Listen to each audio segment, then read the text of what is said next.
Welcome to the Cannabis Equipment News Podcast. Hi, I'm David Mantia, and welcome to a new episode of the Cannabis Equipment News Podcast. With me this week is Jessica Tonani, CEO of Verda Bio. Thank you very much for joining me today, Jessica. Thanks for having me. Yeah, absolutely. It's my pleasure. Before we get started, please make sure to like, share, and subscribe to the podcast. You can also help us out a lot by leaving the podcast a positive review on whatever platform you use. You can also email the podcast. You can reach me at David@Cannabis Equipment News with email the podcast in the subject line. You can also subscribe to our daily newsletter. Make sure you get the podcast delivered to your inbox first.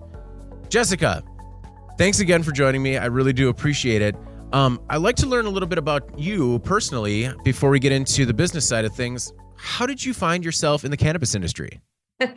That's a good question. I came from a really traditional biotech background. So I worked in genomic analysis for about 20 years, different technologies, and I found myself sick. Long story short is I came to cannabis as a medical patient, and I really realized that it is a great medicinal plant, but it's really hard to navigate from a patient's perspective. So I convinced some friends to start a biotech, and with our goal of enabling patients to navigate a little bit better, making a little bit more consistent products that potentially have some steps around them on how patients should use them and what they might expect. And so that's how I got to it, I guess, is through the medical route.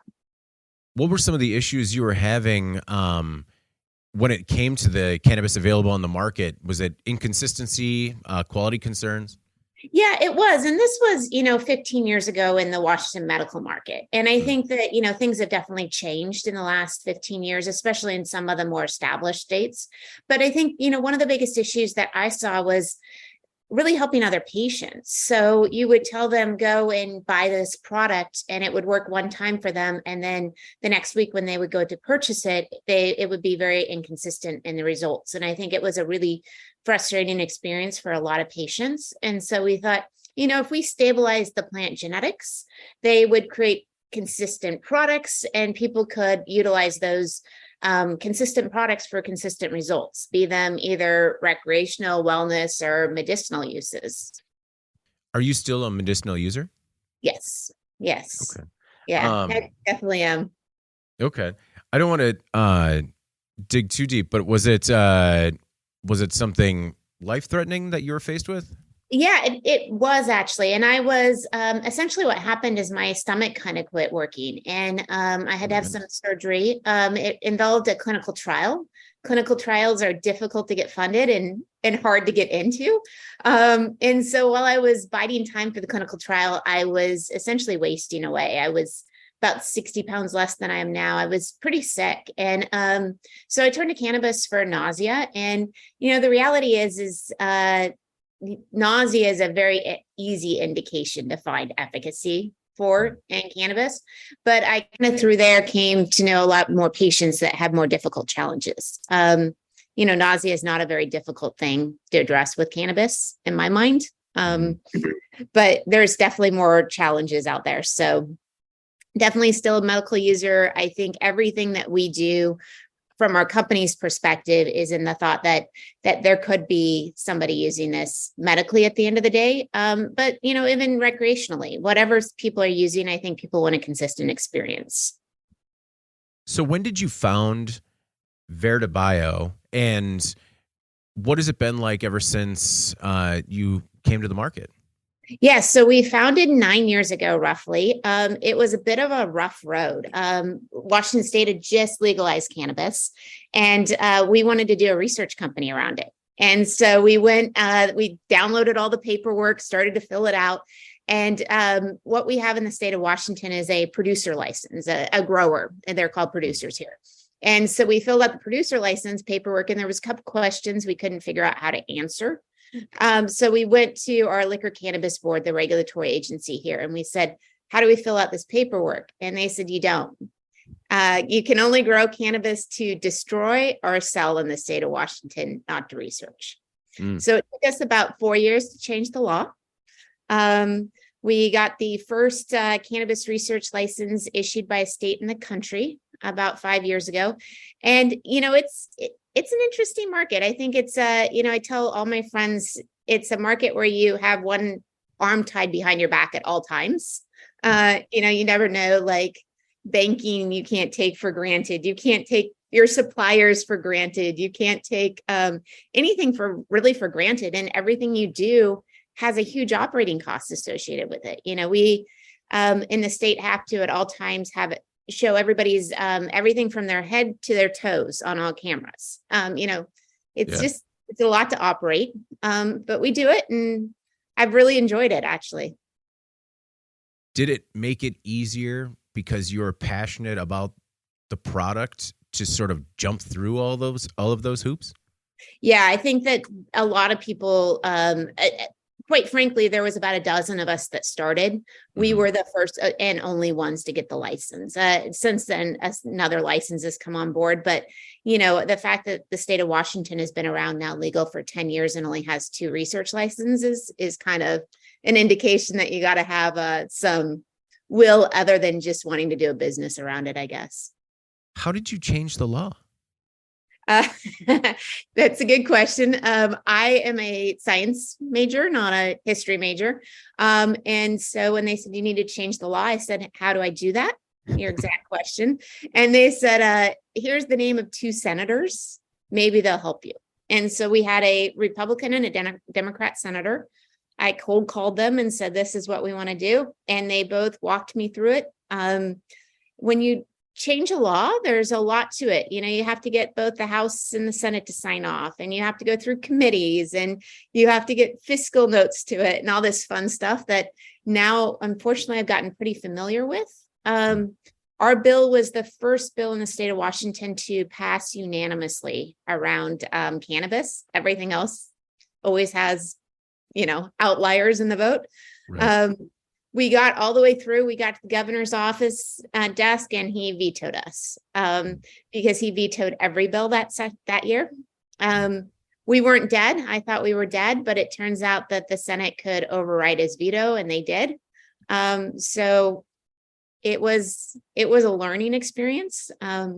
If anybody needs help now with legislative law in this space, I've now been doing it for 7-8 years. And it seems like every year there's a different bill that we get involved with. Well, that's incredible. I was going to ask, what laws are you changing next? So in Washington, hemp and food is a big one. So allowing non-impairing cannabinoid products to be considered food ingredients, things like CBD, CBG. So we're working on that. I was on a task force this last essentially fall. We did a report, and we're working on that bill right now.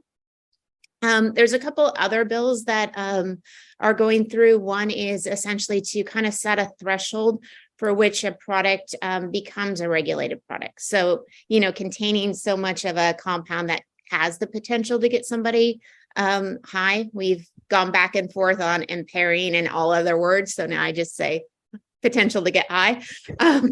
Not very scientific.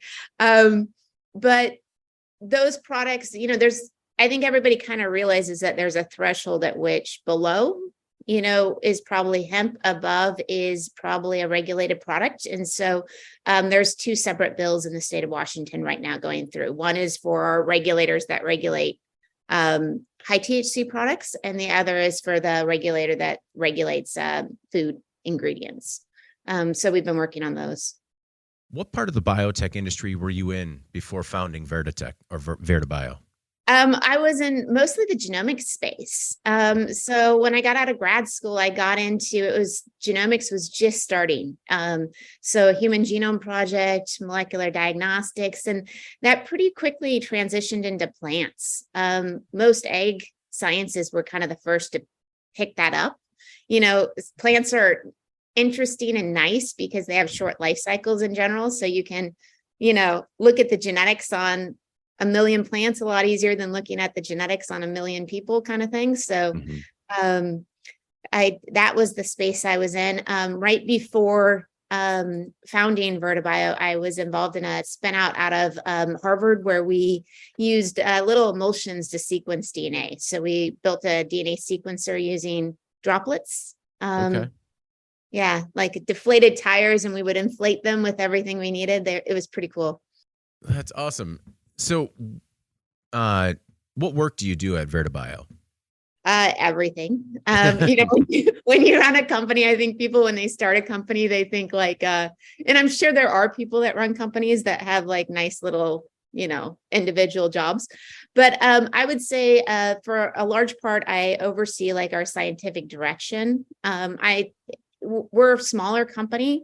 So, yesterday I was planting clone plugs. Today I was kind of setting up what needed to be run on the HPLC. So, kind of anything that needs to be done. But I think for the most part, I help kind of set the strategic direction, make sure we have the resources that we need to get things done, and, move anything that needs to be done in the company forward, whether it be take out the trash or plant a clone or,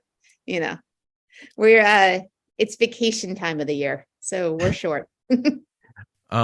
Understood. I feel like everyone's short right now in the business.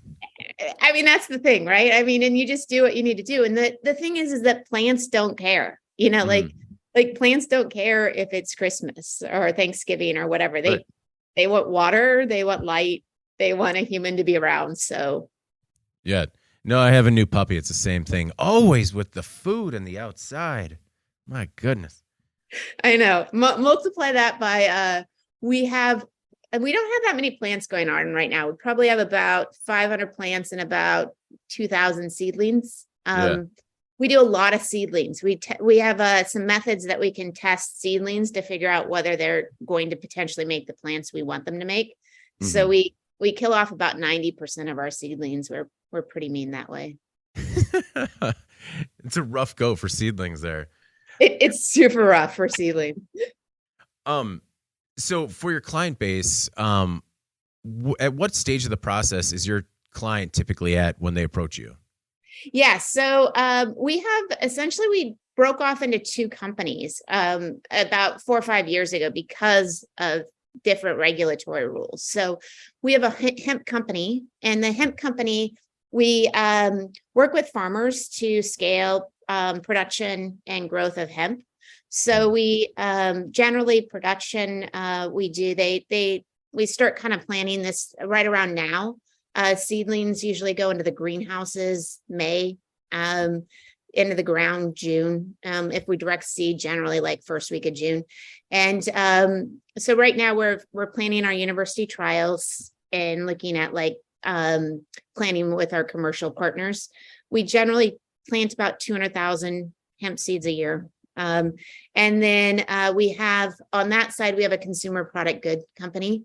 And those consumers, if they can find Basic Jane, they approach us, at any point. And generally it's just to purchase a product. Sometimes it's a question. On the high THC side, we're a really closed system. So on that side, we're really selectively breeding for traits that we think have medicinal or wellness purposes, certain cannabinoids. And we actually, none of those are commercial yet. We're all in research, selecting for the plants, stabilizing those traits, and beginning to do research on those products. So that's a pretty closed loop system over there. One thing that I found interesting on the website was that you've built this proprietary cannabis plant library. Yeah. How did the company go about creating that, and why? So we went about creating it because we really wanted to do clinical research on plants. And the reality is, if you do clinical research on plants, the cannabis plant's only meant to grow or live like 9 months, right? Mm-hmm. So we would take it, and we felt like this clonal propagation, the plants degrade. They get metagenomic changes, their chromosomes shorten, their telomeres, they're not the same plant. And it's this, loss in vigor is kind of what you hear in the industry. And it's really, they just get old. We're cloning off of a 90-year-old plant and expecting it to act like a 20-year-old, right?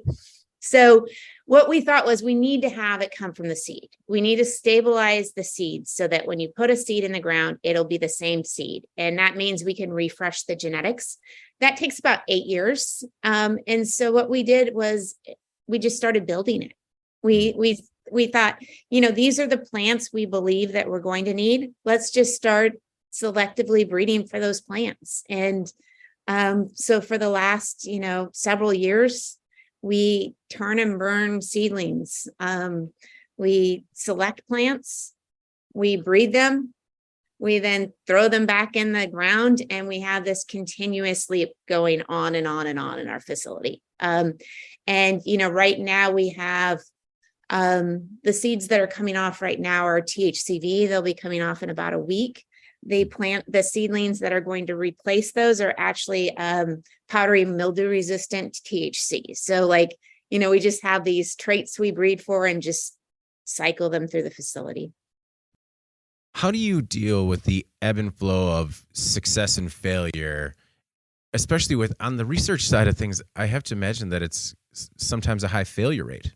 It is, sometimes we'll think that we have a seed, and seed breeding takes like 4 months at least. You gotta get the plants to probably closer to 5 or 6. We have to get the seedlings to the point that they're in a veg state so that we can, turn the lights on them. And then it's post-pollination a good 2 months till you actually have a mature seed. And so it's a flipping of the lights. And sometimes we'll think, hey, we're going to do these. We're going to get these plants out. We're going to get plants that produce, CBG, let's say. And then next thing we know, it's CBD again. But inversely, we have equal things. For example, we thought we were breeding 6 months ago for CBDV. We ended up with CBGV, which is a really fun, interesting compound. So, the mistakes go each way, I guess I would say, is that, sometimes there's good mistakes and sometimes there's bad mistakes. Yeah. Yeah. We like to call them the good mistakes, luxury problems. We want luxury problems. I like luxury problems a lot better than happy accidents. Yeah. Right. So we are constantly looking for luxury problems at our office. Oh man, that has to be like the title of the memoir. So why is it important to sequence hemp plant genomes? Yeah. So I think that for us, it's important to understand the plant. And, quite frankly, the genomics is interesting to us right now, and we do it, but we find much higher quality data off of analytics of metabolites. So for example, right now we do a decent amount of genomic work, but we find the metabolite, if we're going to, for example, look at THC or CBD or, any of the cannabinoids, looking at those actual cannabinoid levels is more valuable to us right now than the genomic sequence back end. And it just has to do with how complex those genes are. So we do it, but we actually make kill, no kill decisions off of looking at the actual metabolites themselves. Okay. Do you find it particularly exciting that there's so many unknowns when it comes to the cannabinoids? Yeah, I do. And I think that everybody knows the plant for THC and CBD, which are great molecules, have their purpose, but there's other ones that I'm really excited about. So for example, THCV from an appetite suppression perspective, if that data holds true, that, that could significantly impact both wellness and health. So if you think about all, a lot of the issues associated with obesity, if you could decrease those scenarios, you could really improve human health. And, the question is whether or not THCV holds up to that. But, we have a treasure trove of molecules, and, CBG A with the antiviral work that Oregon State did, if that holds up, I don't know if this data will actually hold up, but if it does, those markets could, have much higher impacts on humans in general than, THC or CBD probably ever will. Although they're awesome molecules. That's one of the things I like the most about talking to people on the research side of things is how there's so much unlocked potential in the plants, and you guys seem to be like right on the front lines of that emerging tech.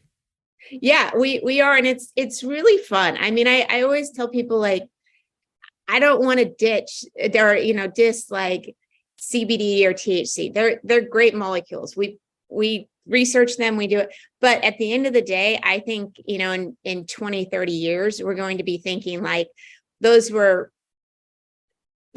good molecules, but they're not the best molecules the plant's made.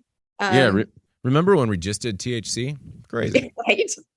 I know. It's funny because I remember we started breeding for CBD like 5-6 years ago, and we got a clipping of an ACDC, and that plant, it was probably like where we got it from or something, but the leaves were so yellow, we could not make that plant live. Like, it was so horrible.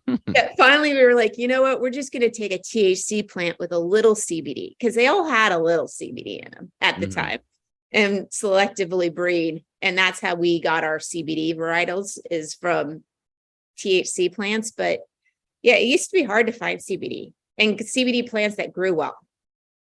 What was the antiviral work that you were referencing from Oregon State?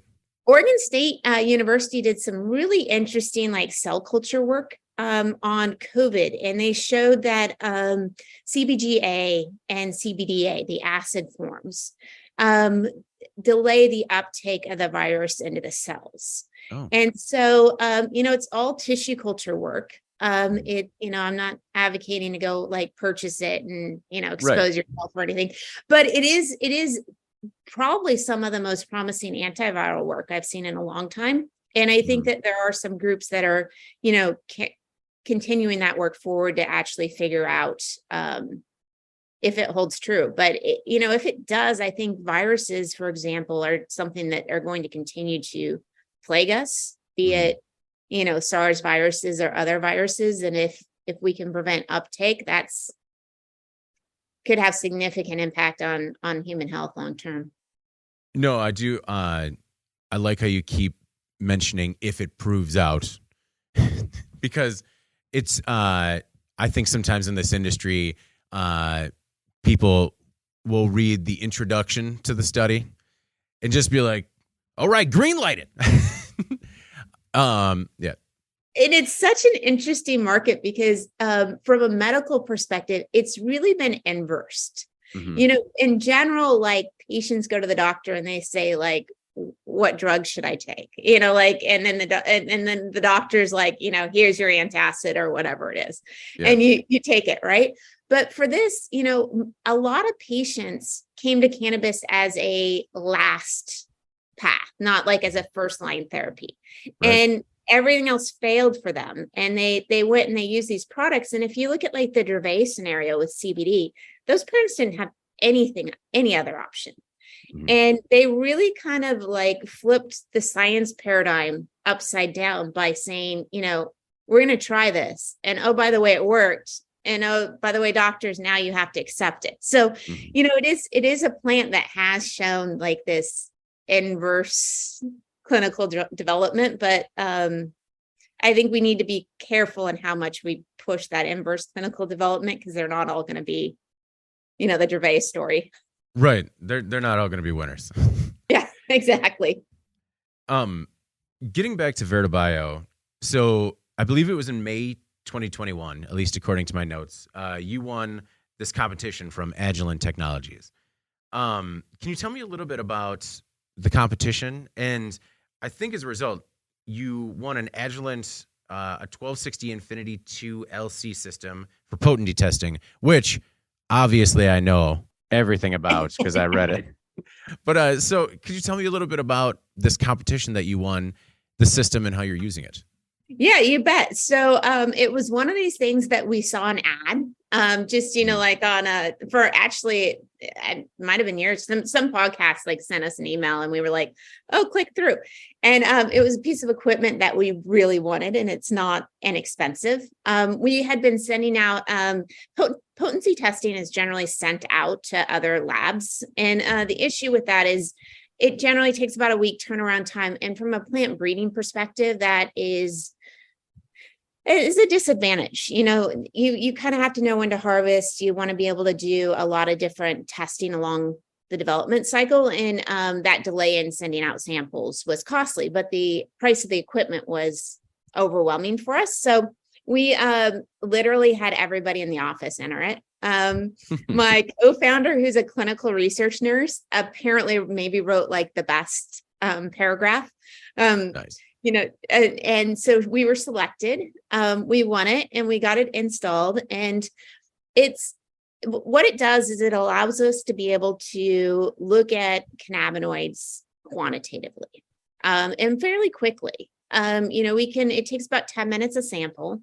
And so we can load up samples. What we'll do is, depending on the application, for example, for hemp field testing, we, look at hemp plants every couple of days because that 0.3 threshold is critical. And so we'll just sample plants and, bring them in and test them.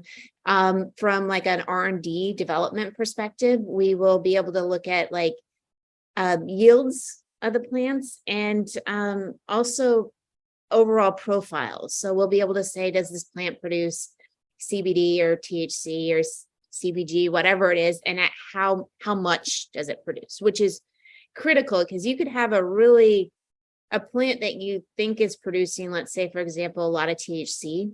And if you look at like the regulated THC markets, the difference between a 15% THC plant and a 23, 24% THC plant is, does your product sell? Right. And so being able to know, this is a plant that has commercial utility, or this is a plant that we like the look of it, but probably isn't commercially viable, is important to us. Okay. I think it's interesting. First of all, that advertising for this campaign works. So, for marketing inquiries. No, but you had mentioned turnaround issues with labs. We've also heard about issues with inconsistency. Were those some of the experiences you had until you brought this in-house? Yeah, it definitely was. And, one of the things is that this market, most states, every state has to build their testing systems, state by state. And, the issue is that in general lab testing markets, there are government regulatory agencies that blindly test these labs and make sure that they give consistent results. Those are federally funded. States aren't used to setting that up. California and New York, I think, are the only states that have, for molecular diagnostics, those systems set up. So when you look at like a state like Washington, all of our lab testing is certified, but it's not necessarily consistent. And so I tell people, it's like if you were to say to a hospital, hey, guess what? You can report out whatever you want for cholesterol levels. We'll never audit you. That hospital is most likely going to give you high cholesterol results. So you keep going back to your doctor. Right. And in the cannabis testing market, if you're growing high THC product, they're going to inflate those numbers oftentimes. If you tell them you're growing hemp, they're going to deflate that THC number. And there's not a lot of checks and balances because every state is having to do something that they're really not used to having to do. But there are some very good labs out there. We self-audited labs in Washington, and there were two that we routinely were sending samples to and were happy with. There were other ones that we were pretty confident that the results that they were giving may not be accurate. Right. Varied a bit. Varied. And one of the key things I tell regulators is look at their equipment and look at how many samples they theoretically can run a day, and look at how many samples they're saying they're run a day. Okay. And if they're running more samples than they theoretically should be, there's a problem. Um, are there any other than consistency, turnaround time? Are there any other benefits to having the HPLC in house? And is there any other equipment that you can't live without? Yeah. So there for us, there is, in the sense that generally labs run, a standard cannabinoid testing panel, and those are generally 11 cannabinoids. We're interested in some of these rare things. We're interested in CBGB, for example. That's not found on any standard panel. And so for us, being able to actually look at those rare cannabinoids ourselves, where other labs would not be able to actually even tell us what they were, is valuable. Right. Really valuable. And, from other lab testing equipment, we use a lot of thermocyclers. So PCR is important to us. Scales are invaluable, like a good scale. I would say like top of the list of what you need in a cannabis testing lab. And then from an equipment perspective, we use a lot of other, pipette men, just kind of standard lab tools. But I would say for us, we do a lot of thin layer chromatography, a lot of HPLC, and a lot of PCR in our lab. So equipment is thermocyclers, pipette men, good scales, HPLC. The importance of the scale. The scale, a good scale, because the problem with especially like an HPLC, like an analytical equipment, is if your scale's off, you compound that error through the entire situation. So if you're off 4 or 5%, then your numbers at the end of the day are off 4 or 5% on the cannabinoid. It's a lot. Talking about the inconsistency and the variability of the plant, will it ever be possible to have absolute control over plant variability? So there's always going to be kind of genes and environment. But what I would say is, if you look at other agricultural crops, if you look at something like a wheat or hops or, cherries, if you go and walk those fields, you'll see, although there's, maybe 1% or 2 variable plants, generally they're really consistent. And that has to do with the fact that the overall environment of where they're being grown is consistent, and that the genetics of the seed are consistent, or the rhizome, or whatever they're started from. So, I think it is a world in which we can make seeds that, if they're grown in a similar environment, will produce the same thing. If you take those seeds and grow them in a different environment, they will grow differently. And that's just, I tell people, it's like if you took 2 twins and took one of them and only fed it Whole Foods, and then you took another and only fed it McDonald's, people are going to look different. The plants are the same. Yeah, the one in McDonald's is going to be better off, right? Right? Totally better off. What is that movie? I forget the name of that movie. Super Size Me? Yeah, Super Size Me. It's terrible, but there's never been a movie that has made me crave French fries more than that movie. Right? They're so delicious. I was just like, I understand everything they're preaching here. I'm going to go get a large fry. Can I supersize that? Exactly. So the other part of the business that you had mentioned was Basic Jane. Yeah. When did you launch Basic Jane, and how did you make that decision to kind of get on the commercial side of the business? Yeah, so we launched Basic Jane about 6 years ago, commercially about 5.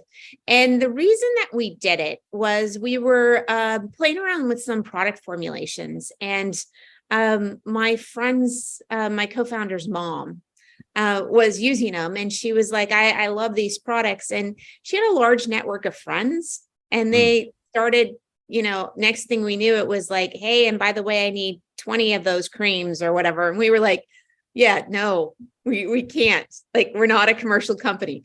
And so we just kind of stepped back and said, people want these products, so we will manufacture and produce them. We'll make sure that we use consistent ingredients and formulate them with the idea that our families are using them. And right. So it just kind of ballooned from there. It essentially was, my co-founder's mom had too many friends that wanted the product, and so we launched. That's fantastic. Do you do the manufacturing in-house? Yeah. So we're in a large building actually here. I tell people anytime, as long as you're 21 and not crazy, we'll give you a tour. But the facility that we're in has the largest or one of the largest commercial kitchens for edibles in the state. And we have a full production manufacturing facility. So about 90% of the products we manufacture here, there are one or two that we actually outsource for different equipment reasons. But no, we have a GMP facility that does manufactures here. Were there difficulties getting into an entirely different side of the business, launching Basic Jane? Yeah, there was. And especially right around that time, when we look at cannabis plants, when we first started, a cannabis plant is a cannabis plant. Like if it makes THC, we didn't really care if it made THC or not. Like we were interested in that component of it for breeding, but it wasn't something that we were like, if this plant does not make THC, it can't be grown in this regulated facility. And there became a time when the hemp farm bill passed here in the US and then the state of Washington, that there were two different regulatory agencies, our Department of Ag and our Liquor Cannabis Board. And we were essentially told you can't grow hemp in a cannabis facility. So at that point, we knew we had to break the business. So long story short, a bunch of things kind of came together where we said, hey, this hemp market has some legs. We can do commercial products. We can, do banking. It's a normal business. And then we have this cannabis side and it made sense to actually break them into two completely separate entities, separate offices, separate, everything at that point. But it was a big jump for us. So Basic Jane's been around 5 years or so now. Has it continued to grow over the years? Yeah, it really has. The one thing that I will say is that we got hit with the pandemic, I think, like everyone else. And the thing that really affected us was we were in a lot of small boutiques and things, and they all closed. So we went for 6 months without a wholesale order, which was it was brutal. And so we're just now seeing our wholesale customers pick back up. And so we had to really pivot. I think like a lot of consumer product companies, we had to figure out how do we actually touch the individual customers versus how do we sell to a store that touches those customers. So did you invest in a lot of e-commerce? We did. And we just really went out and started talking to everybody and sharing the word. And, it's really difficult to actually reach customers, I think, at the end of the day. But we have a really high reorder rate, north of 65%. So once we get a customer, we know we have a product they love. So it's really about how do we get a new customer? And most of that's word of mouth still. Yeah. You just need the associate's mother to throw Basic Jane parties. Right. I know. We are setting up an affiliate program now. And I've said, Joanne, you need to become an affiliate. It makes sense. Get on it, Joanne. Yeah. She's like, well, dear, I just tell everyone I love it. That's the best salesperson right there. Right. Absolute belief in the product. Yeah. Right. So one of the things that I noticed on the website for Verda was that you're looking for strategic collaborations. What are you looking for in a strategic collaboration in cannabis? So several things. So one is clinical networks to clinical research. That is really difficult in this space. And so we are constantly working and talking with people how do we actually set up and run clinical research projects so that we can figure out what do these cannabinoids do and what is, what claims can be made and how do you back up those claims with research. So I would say anybody with clinical interest in clinical research we're super interested in. We also are interested in kind of grower networks. So, for example, plants that we think have recreational or wellness attributes, we're just starting to actually license those out, the seeds. So we're definitely interested in those collaborations. And, it's an immature space. I mean, we partner with people on nutrient regimens, lights. If you want something kind of controlled that you think we'd be interested in, we're always willing to talk. And maybe it's not of interest for both of us, and it's 15 minutes out of our life that we are nice to meet you. But in general, we're open. Yeah, just one of those conversations where it's nice person, not going to work out. We don't have anything. One of the biggest issues being in Washington is that we are super progressive state on legalizing cannabis, but we still have rules from 10 years ago. So things like actual clinical research, working with universities is pretty much prohibited here. And so, more states that have come online later, Ohio, Pennsylvania, those are really of interest to us. And we do work in those on more clinical research because their universities have the ability to do it. We're working off of memorandums that were written off of the Cole memo. So, all our universities are still scared of losing their federal money, which is kind of a joke with the amount of cannabis we sell. Right. Understood. We sell billions and still have our roads. So I think we're okay. You'd mentioned there was a team of 12 or so of you that started VertiBio.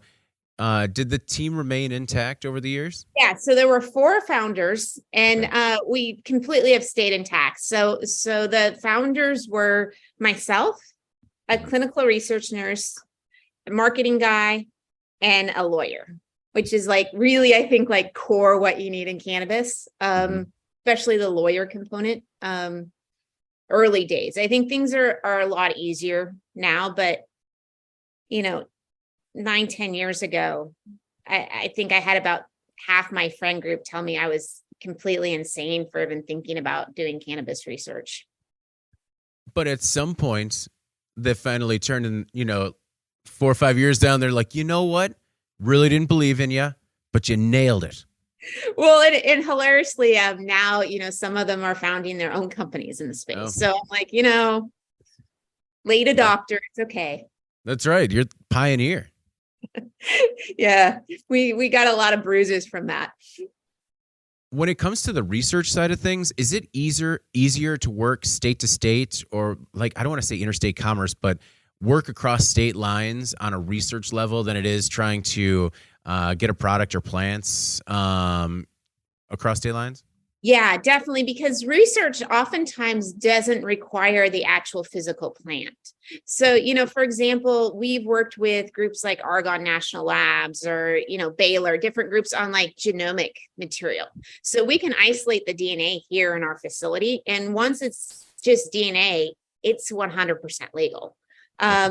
So, we can grow a plant, we can isolate the DNA, and then we can send it to, Argonne National Labs. We did the cannabis microbiome project with them. So what bacteria is naturally on cannabis? Turns out it's generally the, people's bacteria. Turns out we touch it a lot. Yeah. But, things like that. So the research, a lot of it's not just sending the plants, or, it isn't sending plants, which makes it substantially easier to do. You can send data, you can send nucleic acids, you can send different materials that you can research. Well, I really appreciate all the time that you've spent with me today. Before we get out of here, I just want to make sure, is there anything that we missed or potentially left out about VertiBio or Basic Jane that you want to make sure the Cannabis Equipment News audience knows? Yeah, I would just say that, we are woman-owned. We are really focused on research, and we're always open to talking to people about how we might be able to help, especially medical patients. We're always open to like ideas on, hey, we think this cannabinoid may be interesting. Can you start breeding for it? It takes us about 4 to 6 years to get a cannabinoid stable and at a high level. So if there's something that a disease group is interested in having, we need to know so we can start it, because it's going to be a while until they have it. No, that's a really good point. When you talk about being women owned, do you think it's easier or not easier? Do you think the cannabis industry is more accepting of a women owned business than other traditional industries like food and beverage or manufacturing? I would say 5 years ago, yes. 5 years ago, Entrepreneur did a really good piece. We were in it on, the women CEOs in cannabis. And I would say we're the only ones left in the whole article. Cannabis got really commercialized, and a lot of women in high spaces got squeezed out. So I think historically it was substantially easier. I think that's being shifted a little bit. But I would still say, like, go out on a limb. If you're a woman and you're interested in this space, just charge ahead. You can do it. Right? Proof right here. Well, Jessica, again, thank you for lending your expertise. I really did find it enlightening. Some of the aspects of the industry that I have just not talked about before when it comes to the genomics, stuff like that. Excellent. Well, I appreciate it. And, if you ever want to have us back for anything, just, ping me. Oh, 100%. Permanent invitation. Well, I appreciate it. Excellent. Well, I got to do the housekeeping. Can't forget that. Before we get out of here, please make sure to like, share, and subscribe to the podcast. You can also help us out a lot by leaving the podcast a positive review on whatever platform you use. If you want to email the podcast, you can reach me at David@Cannabis Equipment News with email the podcast in the subject line. And make sure to subscribe to our daily newsletter. Get it delivered to your inbox first. Jessica, I didn't ask about contact information. Is there a place that people should reach out in the event that they want more info from Verda? You bet. They can either email info@vertabio.com or info@basicjane.com. Either one, just say for Jessica and it will come my way. Perfect. Looking for those strategic collaborations. Definitely. For Jessica Tonani, CEO of Verda Bio, I'm David Manti. This is the Cannabis Equipment News Podcast, and we'll see you next week. Thank you for listening to the Cannabis Equipment News Podcast.